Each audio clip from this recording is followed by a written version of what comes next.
introducing Doria to the family. She's becoming more and more ingrained in the public's idea of now it's not just Harry, but now it's Harry and Meghan. All her dreams are coming true. But now she's got to settle in on her whole engagement period. This is where everyone is now going to know that she's engaged to Harry. Now, to please Harry, the Queen agreed to ditch centuries of tradition.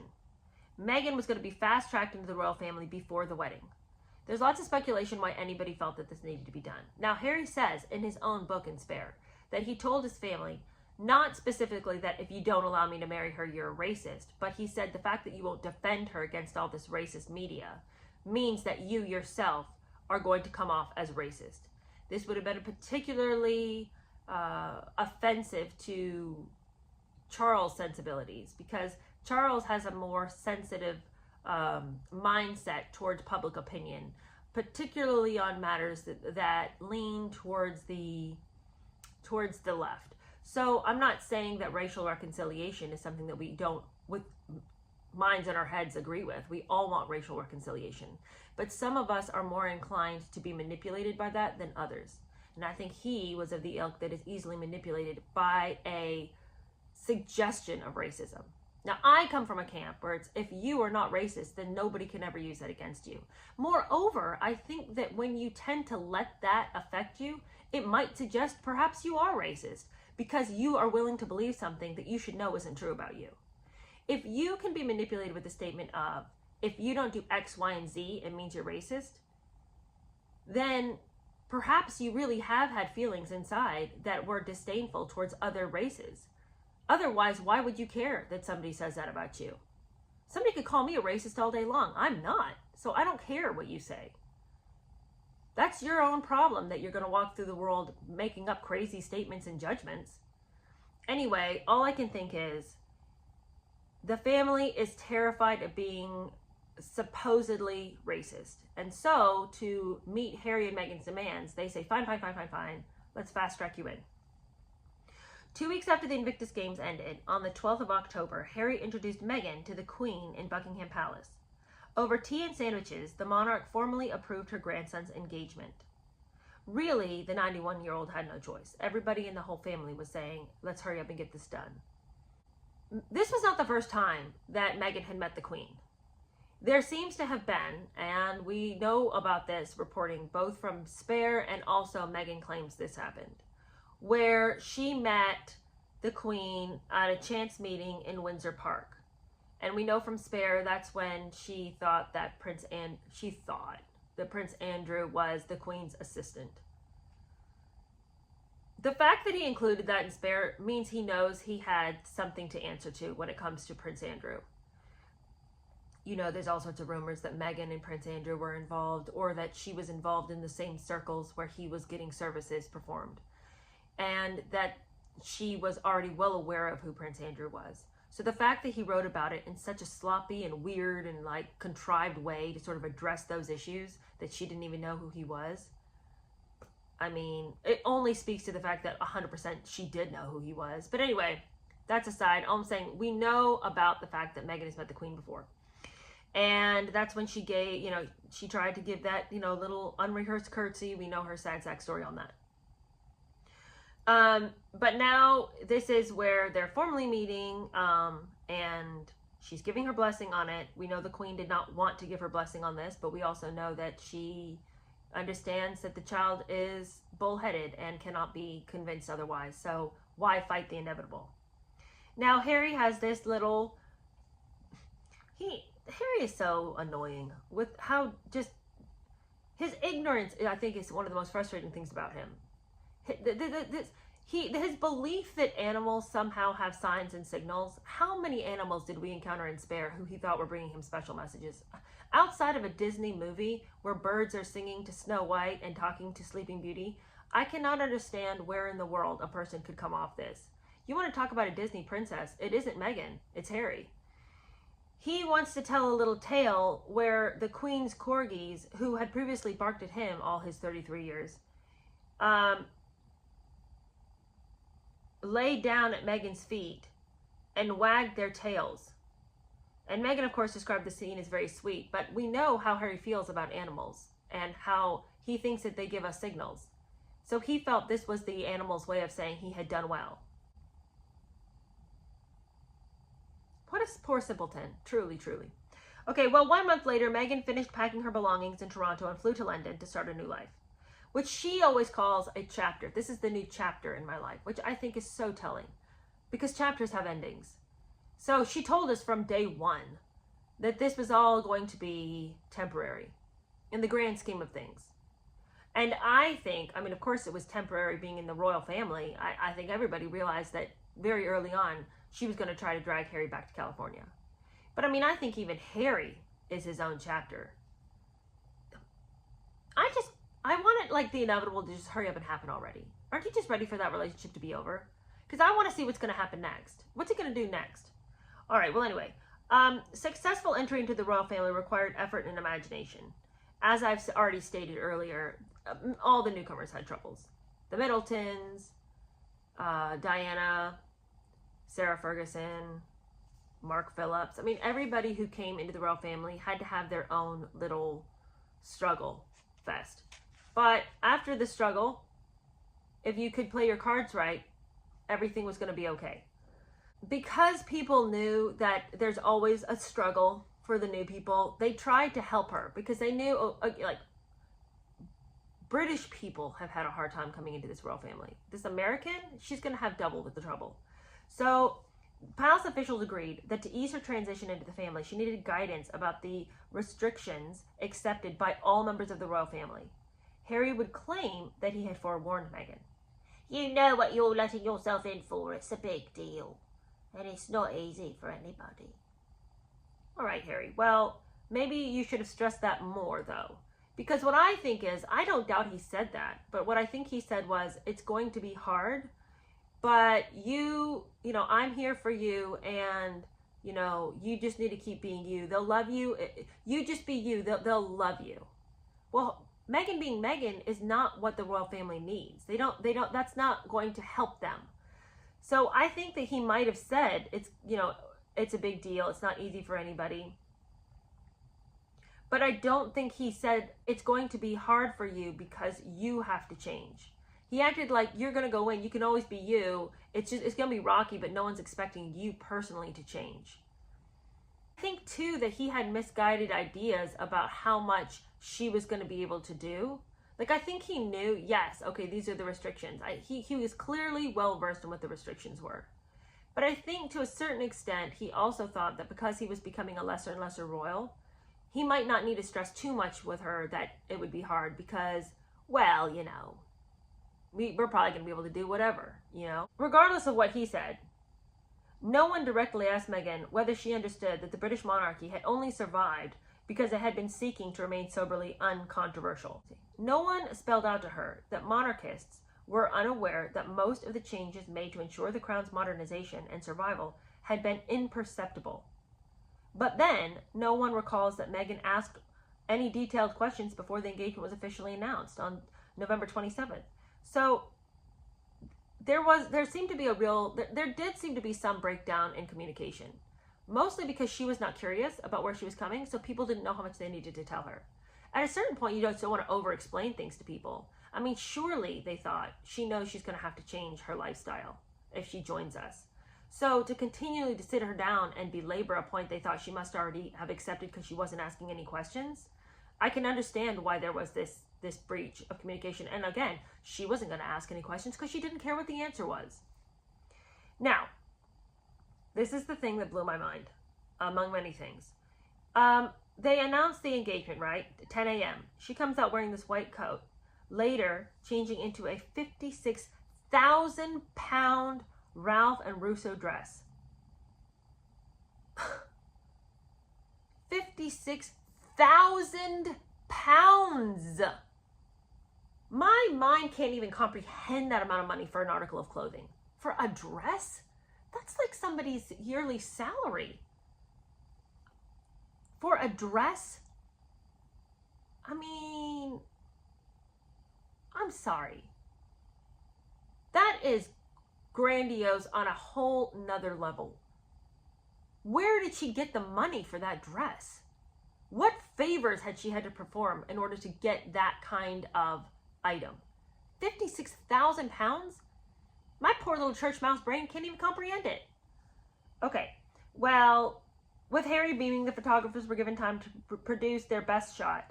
They noted Meghan's eyes fixed on her fiance and recorded her rubbing Harry's back as they walked back to the palace. Her conspicuous tactile reassurance would become a feature of their public appearances. Some said it was maternal, but others said it was proprietorial. I tend to think it was a little bit, come here, you're not getting away. I'm the one you need now. It may maternal, yeah, the maternal love of an abusive mother who uses her love against her child.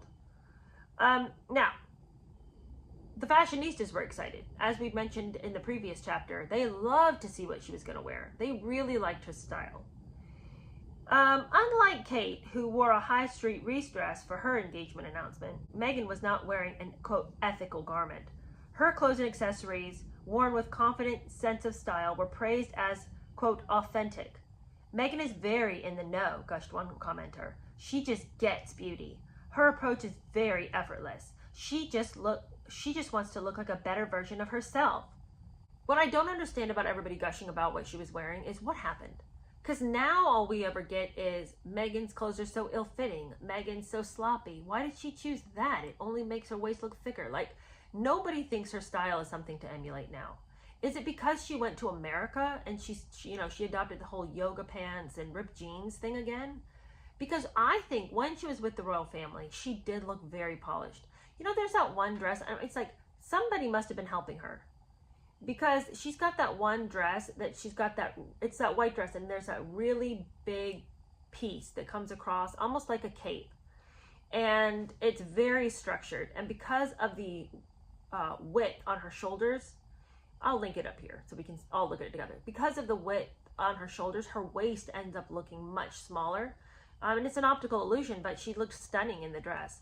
And I think that a lot of the things that she wore looked very tailored, very... again, very minimalistic, but very smart and classy and gorgeous. I thought she looked beautiful when she was with Harry in England. But then she came to America and like she's just dressed down, sloppy. I'm like, what happened to the tailors? What happened with this pristine look? And yes, of course, you're going to have like a much more elevated look as a part of the royal family because you have to look put together.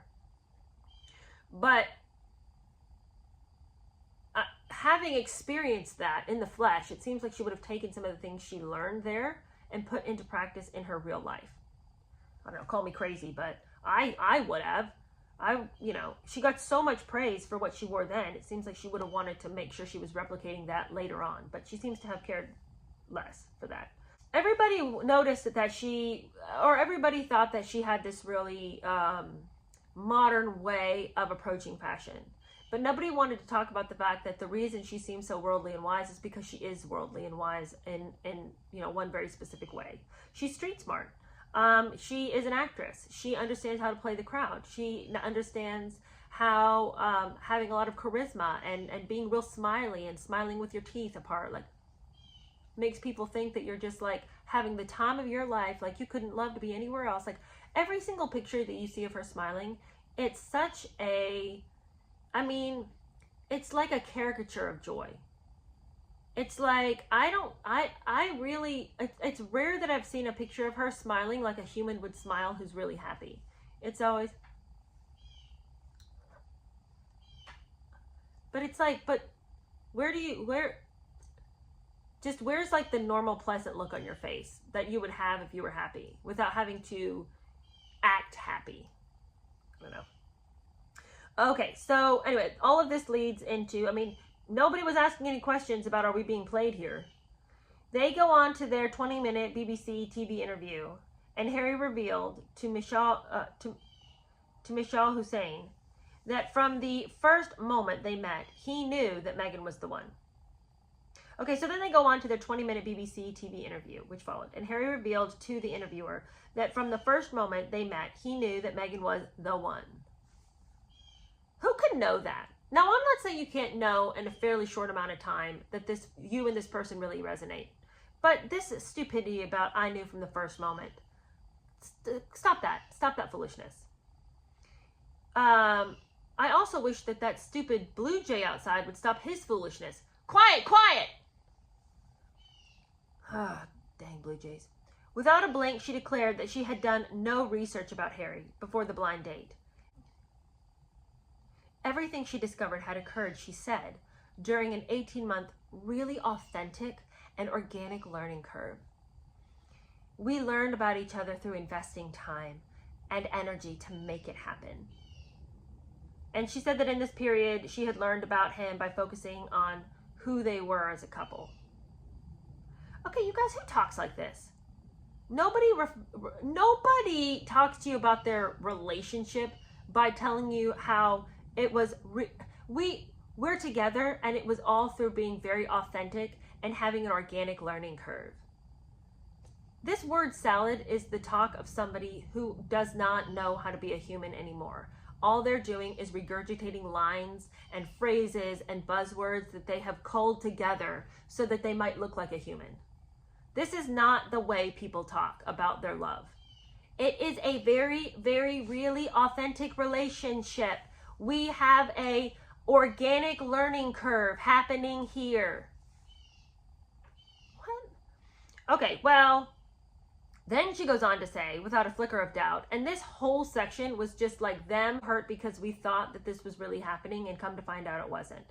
But they know that what they're saying is an untrue statement. But this is them already planting the coy, what?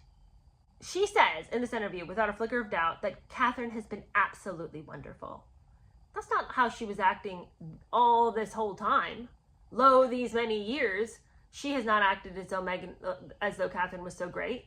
She's complained bitterly to Harry that she thinks that William and Catherine are cold to them. But then Harry jumps right in on this. It's amazing, agreed Harry. As has William and as well. Fantastic support. He said that the whole family has been absolutely solid with the support. We all love her. We all think she's the best. We all can't wait. We're just waiting for that day. It's the most wonderful thing that's ever happened. Nobody in the whole family has ever rejected anything ever over. We all love her. Mostly because she's black. He also said that Diana, he was sure, was present in the ether, and that, you know, had she been there, Diana and Meghan would be as thick as thieves. That's what they'd be. And I think she'd be over the moon. I think she'd be jumping up and down on the couch, just like Tom Cruise. And I think that she'd have been excited for me too. Because I found the love of my life. I knew from the minute she came on the scene. It was her and no one else. Everyone else in my past had pales in comparison, literally, to Meghan. So Harry finally reveals that he also had called Thomas Markle to ask for Meghan's hand. So he wanted to make sure everyone knew that he dotted his I's and crossed his T's and that everything here was on the up and up. It was all amazing. It was all wonderful. It was all pure and lovely.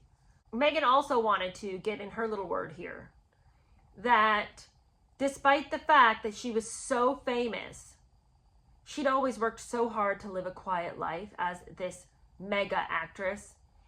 And it was really to her detriment because now everyone believed that since she was such a celebrity, it should all come so easy to her with this mad paparazzi following them everywhere.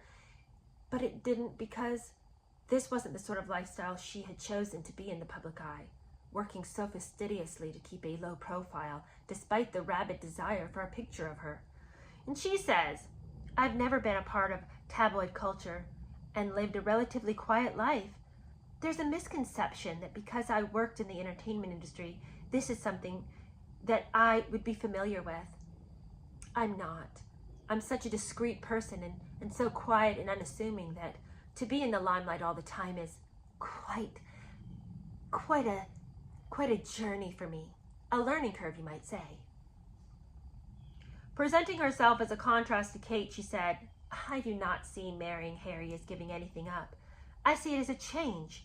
It's a new chapter. And she kept saying that she wanted to use her new platform with Harry because she said they both had passions for wanting to make a change for good. And there's just a lot to do. Oh, you don't say. At their first meeting, they agreed about the different things they wanted to do in the world and how passionate they were about seeing change. Harry goes on to say, "We're a fantastic team." Not as fantastic as her and Anderson. And he says, "Over time, we hope to have as much impact as possible." You might want to start with working more than an hour a week with your current foundation. Just an idea. I'd also wish that he could name one accomplishment he and the dream team of he and Meghan have accomplished. What exactly have they been up to? What wild things for good have they hustled about the world to do? Quite frankly, he on his own did more good than he ever did when he met Meghan. As soon as he met Meghan, his philanthropic star began to dim. He hasn't been back to Africa. He loved Africa. Why is he not there? And according to Meghan, that's the land of her people. So it seems like she would want to hustle back and help those at home. Meghan added, "Once you have access or a voice that people are going to listen to, with that comes a lot of responsibility, which I take seriously." Yeah, I should hope so. See, what kind of a statement is this? I mean, obviously you should take it seriously. What, are you just going to not take it seriously? Like, that doesn't even need to be said. This is exactly like when you buy a bottle of juice and it says on it in real proud letters, 100% real juice. You know, or some other dumb food packaging where they're like bragging about the fact that the food inside the package is real. And it's like, well, that's the least I expected. I should hope so. And that's how I feel about Meghan over here. I have a platform and I take it seriously. I take it seriously that I should do some good in the world with this platform that I have. Well, what, are you planning on going out and doing bad in the world? Why are you even saying these stupid words? Stop talking if you don't have something to say, Meghan. The subtext, though, to the entire interview was that she was going to join the royal family, but she was going to campaign for the things that mattered to her, and she was going to ignore the royal gospel of uncontroversial impartiality. That's not what she was here to do. If she wanted to do something, she was going to do it, and she was going to take Harry along for the ride. So, okay, we are not done with engagement, so we're going to have to pick up on engagement and do our other chapter next time. So that's just part one of the engagement chapter, and we'll finish it up. But I find Meghan to just be a sickening individual on every level. And the fact that Harry, who could have had his pick, I want to believe, of nicer girls, the fact that he thought Meghan was somebody to bring home and be proud of, I just can't believe how much he bought all of her lies, especially like going over to his mom's family and being like, "Isn't she just like mommy?" No, she's not at all. Not even one tiny little bit. Not even one iota is she.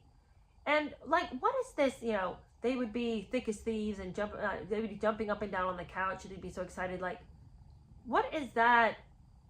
What's that analogy? Just the simpleton way that he says that. He's so childish. There's just something so stunted about the way he expresses himself. And truly, if there is something going on with him mentally, then it's to my shame to note it with such a snark, I guess. But as far as we know, there's not something diagnosed about him that would slow him down. But just some of the things he says, I'm just like, oh man, it's real good you're part of the royal family, because I just don't know how you would have survived on your own out in the world.